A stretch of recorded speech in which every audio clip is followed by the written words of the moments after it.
Welcome to the Music Festivals podcast. This is the show that helps you get to know music festivals, festival venues, and campgrounds before you go. I'm your host, Neighbor Nate, and I'm glad you're in the neighborhood.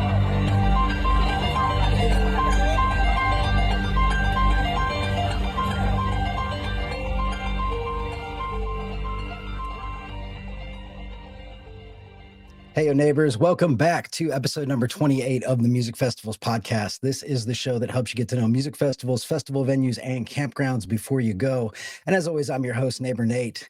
And today we are starting a new festival preview. And I'm really excited about this one because it is for the upcoming Whippersnap Music and Arts Festival that's going to be held at the Florida Sand Music Ranch from February 19th through the 22nd. And that's down in Brooksville, Florida. If you're a fan of the show, you've been there a couple times with me. My guest this week is someone who I've had the pleasure of seeing many, many times at many festivals over the years. And I'm personally a huge fan of all the different projects and iterations that he does. He's completely redefined the boundaries of what I think looping is in one-man band style shows. So I want to welcome to the show a true figure by the speaker, Mr. Keller Williams. Welcome to the podcast, Keller. Oh, hello. Thank you. That was a good entrance. I dig it. That was awesome. I don't know. Yeah. No, I appreciate you doing this today, man. I want to jump right into it because you're a busy guy with all the stuff you've got going on. So this recent album that you've come out is number 35, and you've been doing this for, I think I counted 31 years now, right? So since about 1994 was when Freak came out. That's a hell of a pace of creation. Like that's a lot of albums and a lot of music. So what drives you for that? How do you stay Well, so creative? there's the obvious attention deficit disorder. There's just the fear of becoming stagnant Yeah. and just not really settling into one type of music, and I'm constantly listening to music. I'm searching out different playlists for ideas on directions to go and inspirations and stuff like that. And it's just I guess I'm just totally grateful that there's an audience that allows me to do that, you know. Yeah. Just the just never really being bored, I guess, you know, something always happening mentally. Nice. This last one, Dear, October of last year, it came out, number 35.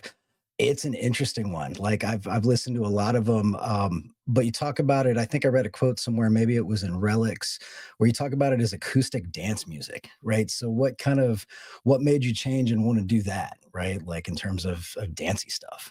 Well, I guess since about the early, 2000s, I've been really um, interested in electronic dance music, and my day job is playing acoustic music.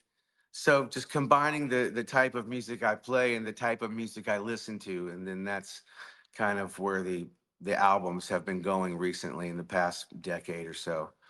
And it's just I don't think it's a really it's a change in any way. I think it's just more of me following, where my head is.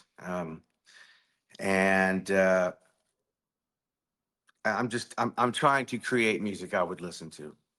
I mean, I remember watching it during the pandemic. You did some of those videos where you were kind of in the home studio, surrounded by technology, right? Which I think is really cool. And on this last one, uh, I read that you used an app called Launchpad by Novation. That's right. Is that right? Did I Yeah. get that right? So tell me Right. about that app. How does that work and how'd you find it and what'd you do with it? It is a cell phone app, and they have one free page that is just a page on your phone that has, I don't know, 20 different colored boxes in rows, all kinds of good stuff that is right there on your phone. And it's the production on it is amazing. It sounds really good right off just right out of the phone and into some speakers.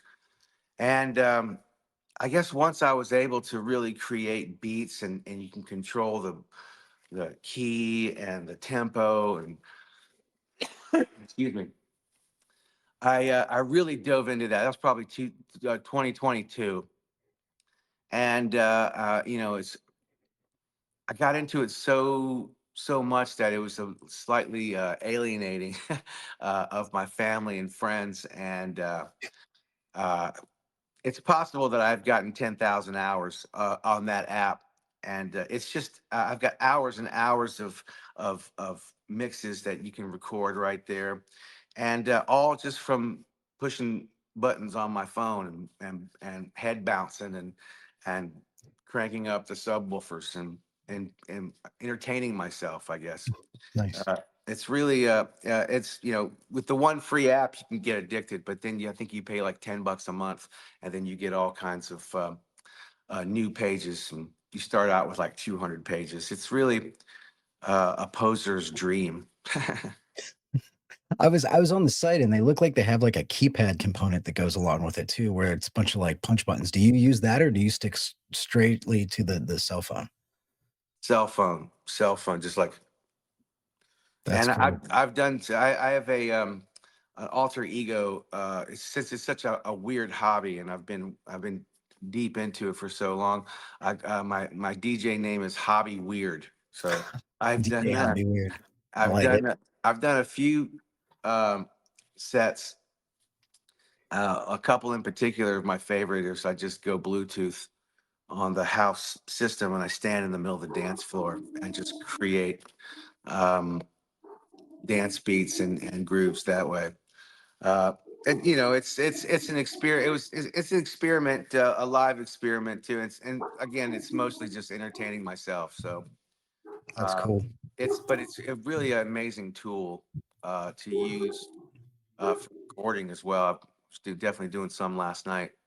Yeah, it was a really interesting, like the first two tracks, I think it was Tulips that you did with it. I really dig it. It's almost like an after party vibe, right? Like I kind of want to like play it like after you've gotten home from the show and you're still chilling out a little bit. It kind of has that Yeah. feel to it. So I dig Yeah. it.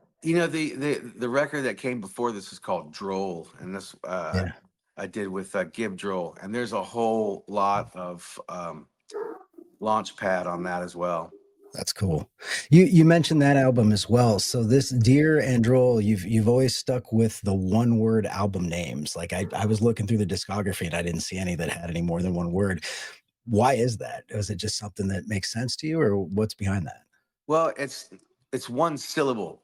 Or one So it syllable? was Okay. kind of like in the beginning, I was trying to describe uh, the whole vibe of the compilation of music in one syllable. So the first one's freak, and then buzz, and then spun, and breathe, and dance, and sight, and goes from there. Um, and in hindsight, I would have put in some nouns and verbs and create a sentence, but it just started organically, and I just kept it up. Nice. Yeah, I mean, it works. It definitely works. I want to shift gears too. So you're doing a lot of touring. You're actually like when I always look at your tour dates, I'm like, how does this guy sleep? Because you're everywhere. But the spring tour, you're doing this run, and the reason I saw this is I'm in Columbus, Ohio, and it's coming to Cleveland on Valentine's Day of all things. But Dead Petty Kellergrass with the Hillbenders. Tell me a little bit about that. That's really interesting. Um, well, I guess in 2006 or so, I started uh, Grateful Grass. It was Mhm. just an idea of playing music that I love with people that I love without having to rehearse, Yeah, and and that just kind of blossomed into a thing that I've been doing with the band called the Hillbenders, and yeah, now it's just straight members of the band, not the full band anymore, but a few of the guys from the band, and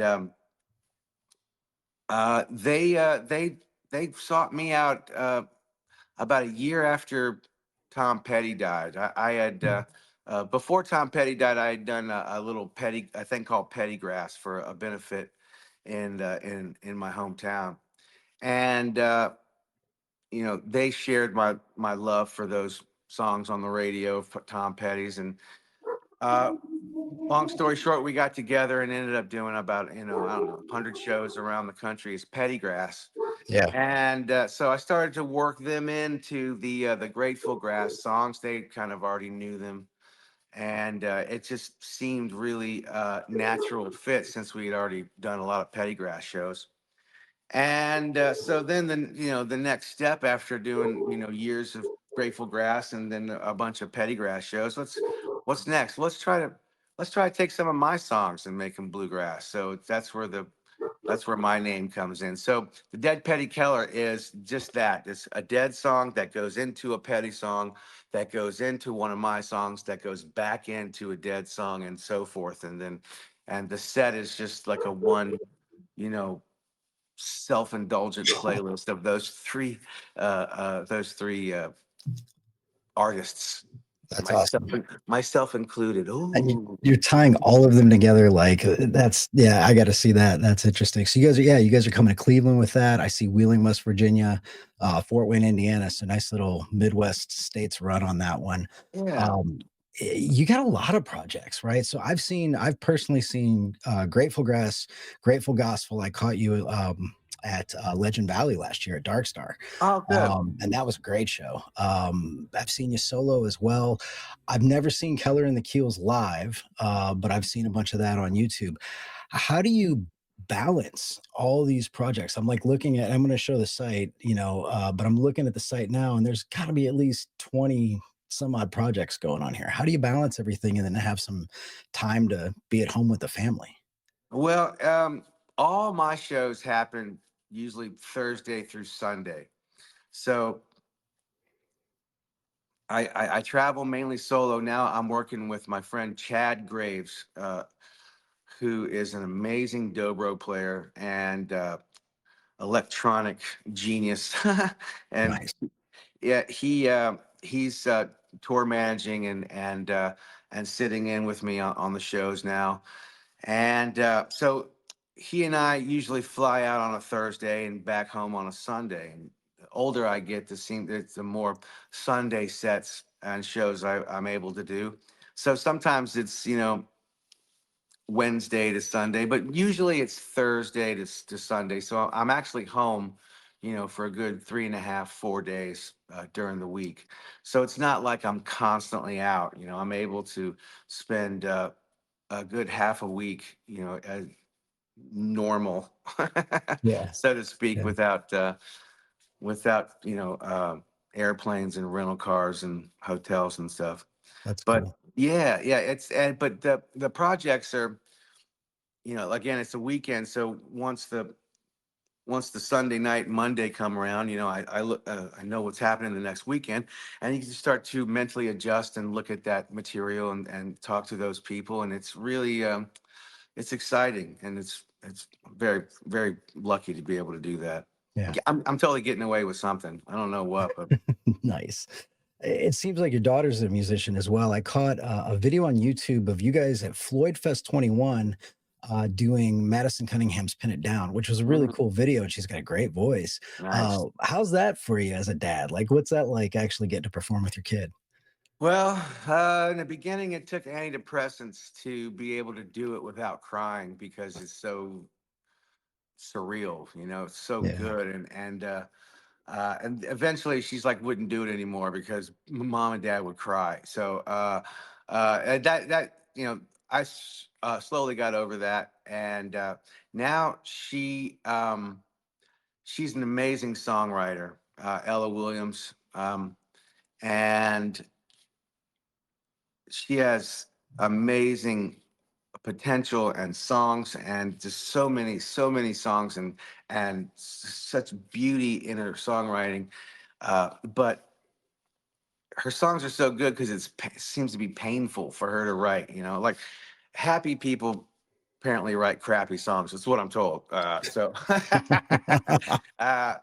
but the harder it is to write a song for most people, the better it is. And she's so good. It's so difficult for her to do sometimes. Right now, she's in a second year of college, and she's really focusing on her work. And when she can, she gets to songwriting. She's in an amazing a cappella group in that school. Uh, but playing with her was really surreal, and I couldn't really. I wish it happened more, but um, I'm very free wheeling and improvising, and she's very, very, wants it all completely perfect, and I totally respect that. Yeah. And but we're very different, and she's got a real future, and I'm excited to see if she does anything with that. My son also is he's getting ready to be 17, and he is a super hard rocking electric guitar player and Nice. drummer, and he's got a great voice too. He's really finding his voice. He'll play a little bit of acoustic, but it's not his jam. It's more like 7 or 8 on the Fender Twin, but I've never put it past like 3. Yeah. And now he's got these tubes in this amp just like humming, and it's like 7 or 8, and it's like really, really, really loud. Yeah. And that's how he likes it. And if ever I go play with him, it's full on gun muffs, like big, Yeah. big gun muffs, and that's where it's comfortable for me. And that is how I know that I am old. So yeah, both of my kids are really, really uh, into music, and they're both kind of finding their way, and hopefully they will both uh, achieve a solid foundation of a backup plan before they drop everything and enter into this world The music of career. frustration. Yeah. Yeah.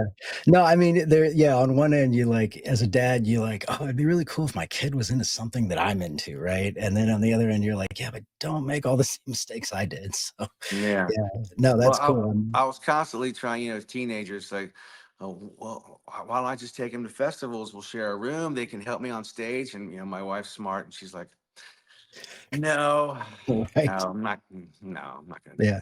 That's a good voice of reason, that. right? She's Yeah. good. She's important. She's special. So festivals, right? So we're talking because you're doing Whippersnap, and everybody's really excited about this. Like I put something out on Instagram. I think you commented, and people just came out of the woodwork, like, "Oh, we're excited to see this." I think you're doing looping at Whippersnap. Is Yeah, that correct? that's Okay. right. Yeah. So this is I saw you do the looping set at a Hookahville.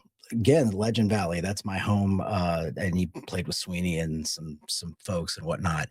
Right.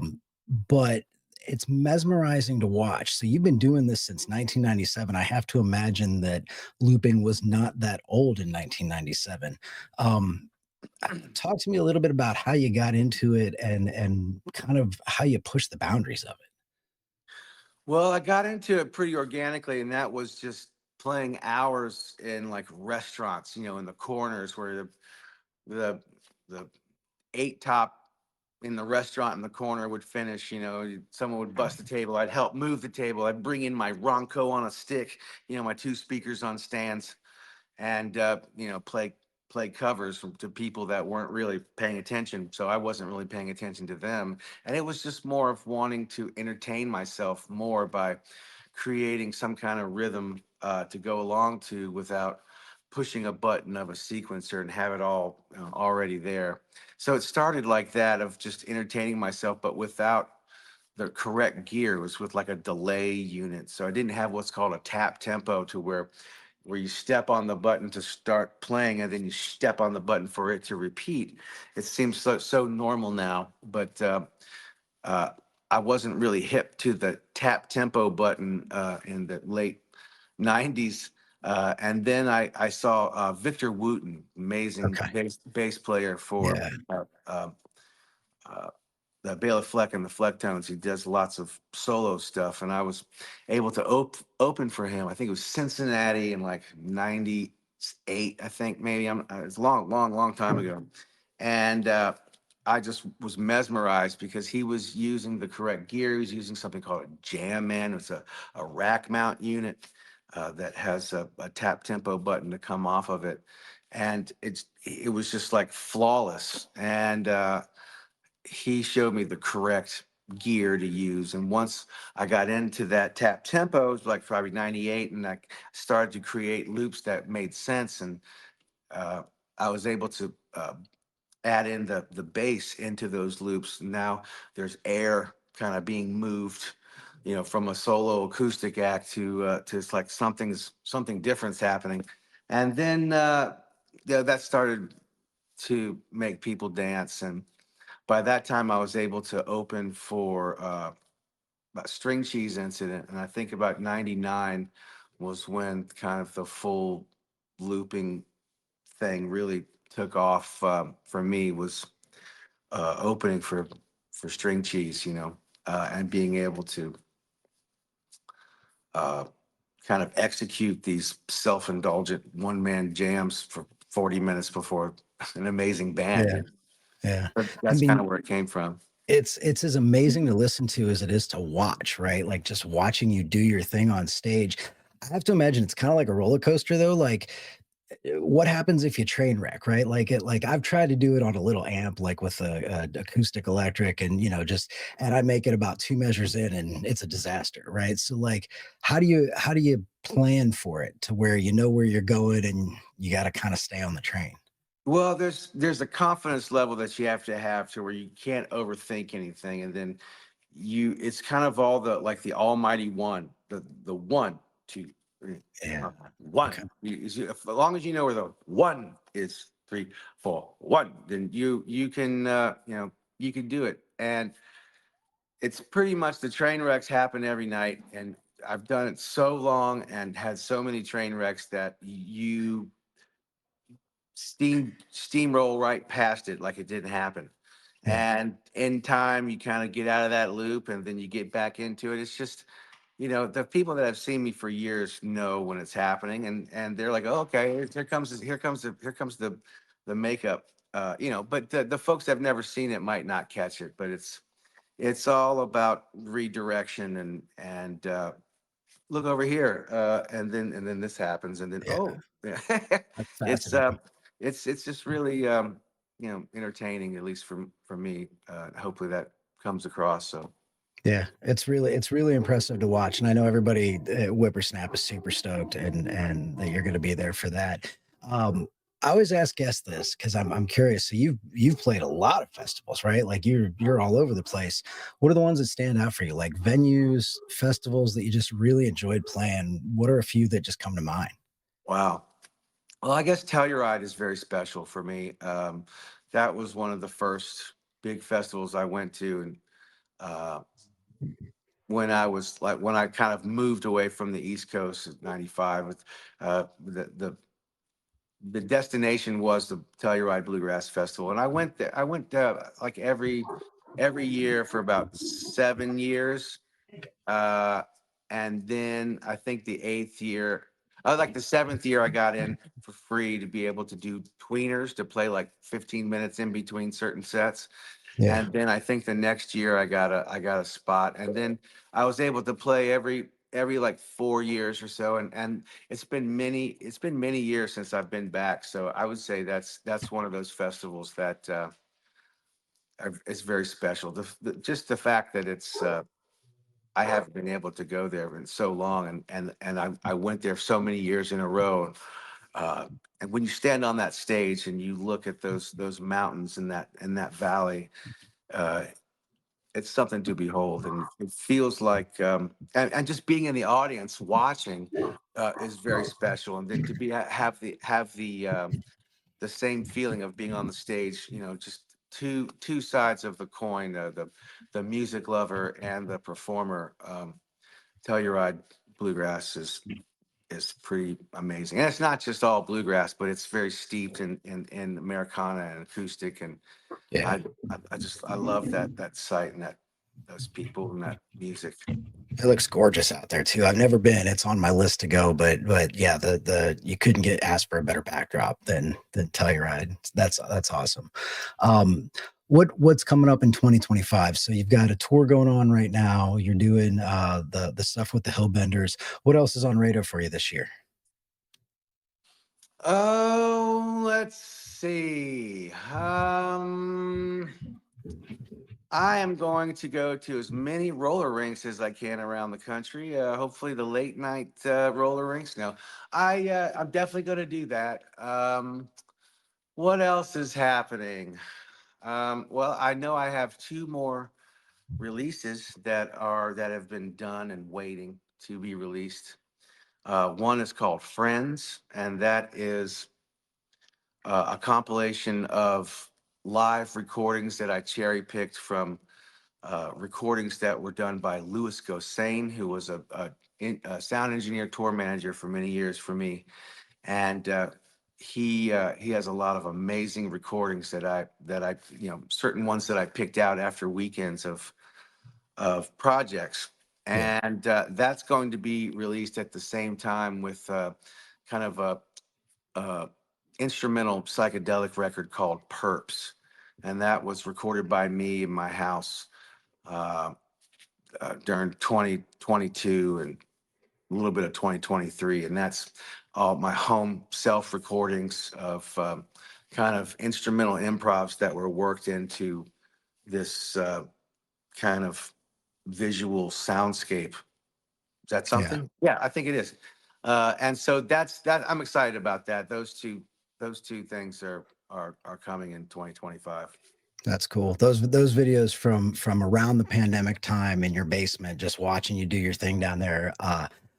I enjoyed that. I thought it was entertaining as hell just to see it being done. Thanks. So yeah, thanks for putting those out there, man. Um, I am super stoked to see you in Florida. Have you been to the Florida Sand Music Ranch before? I have not, but the past couple years, I've gone back to Tampa after not being there for a while, and it's been really over the top energizing, and Yeah. the folks have been just super giving me what I need on stage type of vibe, and there seems to be a lot of energy around this festival, and I'm really excited to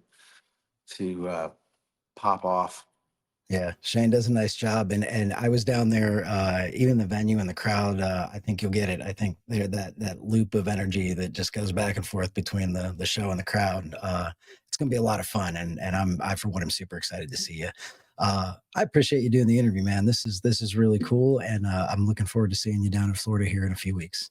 Thank you, Nate. I appreciate your time, man. And cheers. Right on. And that is all we have time for today, neighbors. What a cool and interesting dude Keller is. If you've not had a chance to see him do his thing, whether it's the solo set or with the many, many projects that he's working on, you definitely need to go check him out. I will put a link to his tour schedule in the show notes of this episode. And you also have a chance to see him down at the Florida Sand Music Ranch in Brooksville, Florida. And that's going to be at the Whippersnap Festival in just a few weeks, happening February 19th through the 22nd. He's going to be joined by headliners, the New Master Sounds, Polyrhythmics are playing. They're going to be a guest on the show soon. An Allman Brothers tribute band, Steel and Peaches, is also going to be a guest. I'm excited to talk with them. Huge Allman Brothers fan. Many, many more regional and local bands are making up that festival. It's going to be a great time, and it's going to have some amazing lighting that's going on. I know Shane's been working really hard on that. So if you are in that area, you can check out whippersnapfest.com. There are still tickets available, but not many. RVs are almost sold out. So if you are an RV person, you want to get there soon and check those out. On that note, we have a lot of opportunities for you to win festival passes in 2025. So you can look in the show notes for the link to that.